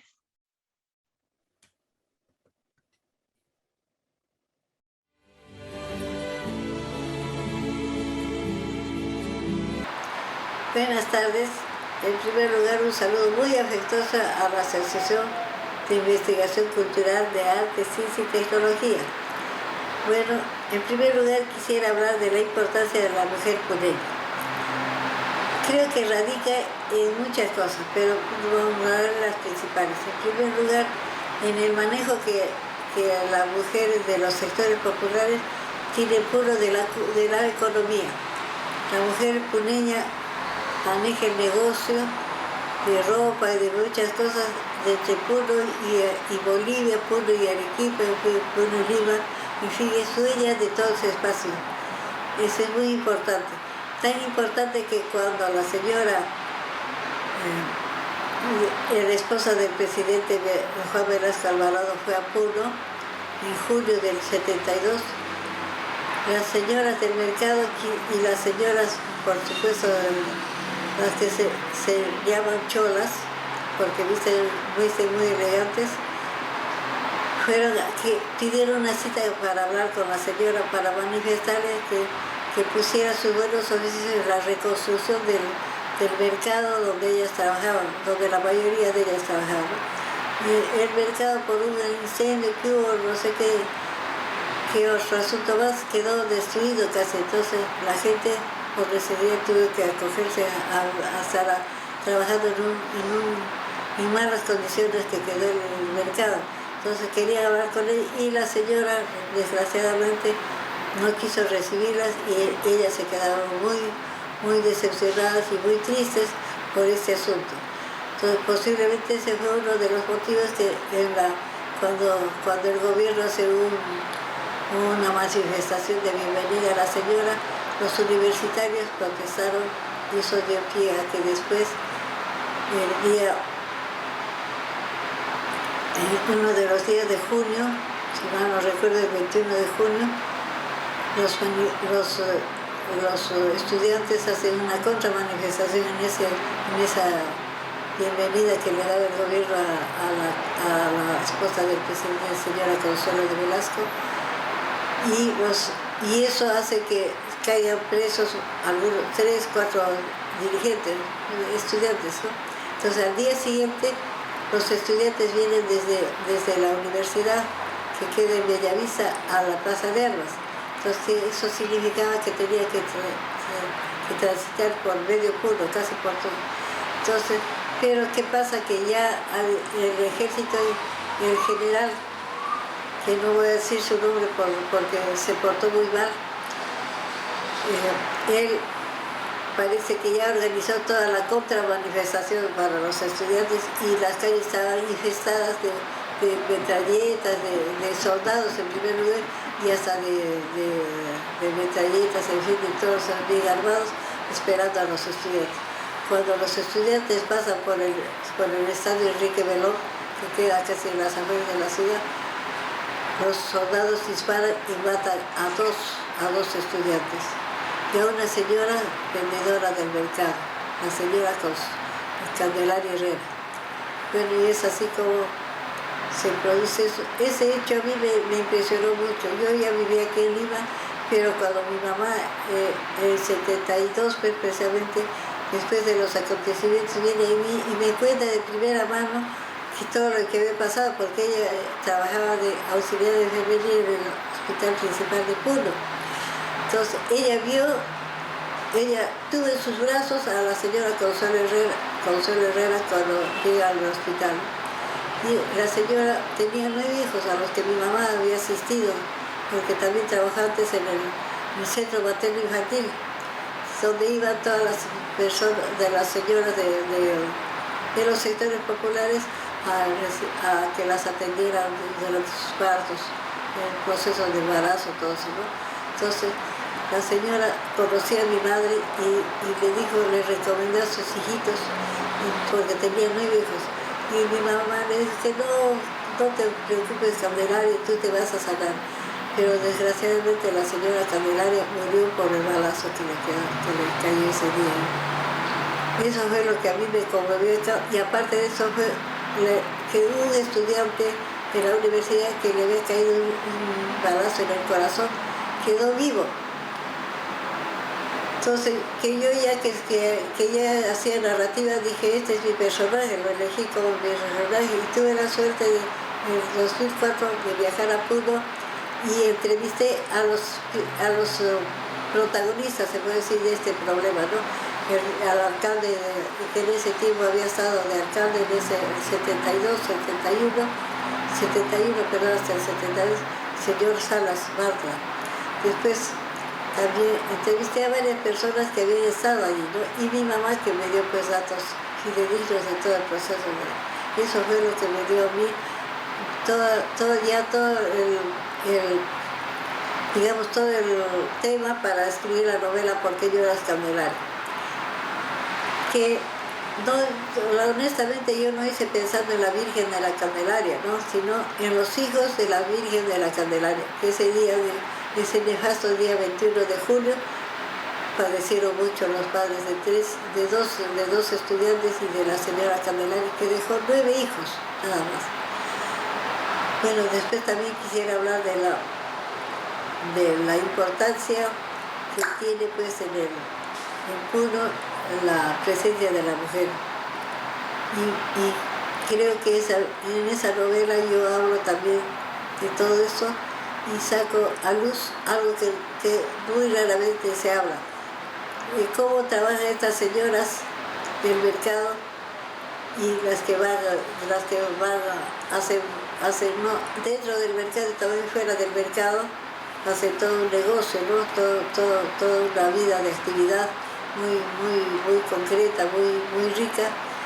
Y yo quisiera que, perdón, yo pedía a alguien, creo que hablé con alguna autoridad, no recuerdo muy bien esa vez, que dije que ese mercado tenía que llamarse Candelaria Herrera. Y creo que lo puso así un año, pero después, como siempre voy a Puno, bueno, cada 2 años, cuando un año que regresé estaba el nombre de Candelaria Herrera. Al siguiente año, que no recuerdo si fue 1 o 2 años, ya tenía otro nombre, Mercado de Abastos, ¿no? Qué pena que se haya olvidado ese nombre de la señora Candelaria Herrera. Aparte de que eso también se formó un grupo de sicuris, el grupo de sicuris 27 de julio en honor a esta señora Candelaria. Y por muchos años ellos le hacían homenaje. Pero eso ya no entra en la novela, sino solamente este pasaje que les digo del día 21 de julio de 1972. 71. Gracias.